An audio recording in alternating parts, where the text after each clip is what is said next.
জন্মদিনে অনেকে বন্ধুর কাছ থেকে অনেক কিছুই আশা করে। অনেকে ভাবে আমাকে বন্ধু জন্মদিনে একটা বাইক গিফট করবে, আমাকে একটা রাশিয়ান দেবে, বলবে ভাই চোদ আজকে তোর জন্মদিন। আমি শুধু আমার বন্ধুদের থেকে এটুকু আশা করি যে আমার বন্ধুরা আসবে, একটা মদের বোতল আর একটা জয়েন্ট বানিয়ে বলবে বন্ধু আজকে তোর জন্মদিন, তুই মন খুলে খা, যত খাবি তোকে আজকে আমি খাওয়াবো। আর শোন না বন্ধুরা, তোদেরকে টাকা খরচা করতে হবে না, যেহেতু জন্মদিনটা আমার, তো কেকটা আমি নিয়ে যাব।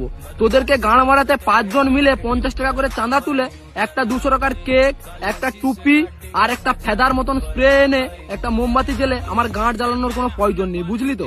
5 জন মিলে 250 টাকা চাঁদা তুলে নিয়ে চলে এলু, আর যার জন্মদিন তার মানে গাঁড় ফাঁড় ফেটে গেল।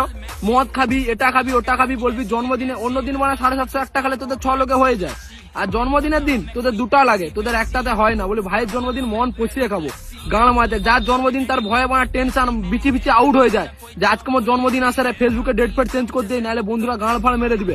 এবার থেকে মানে নিয়ম চেঞ্জ হবে, যার জন্মদিন সে কেক দিবে আর বন্ধু বান্ধবরা সবাই মদ আর জয়েন্ট নিয়ে যাবে। তো মানে তোমারও জন্মদিন যদি সামনাসামনি আসছে, বন্ধুদেরকে এই ভিডিওটা ট্যাগ করো আর ওদেরকে বলো মানে আগে থেকে টাকা জমা রাখতে।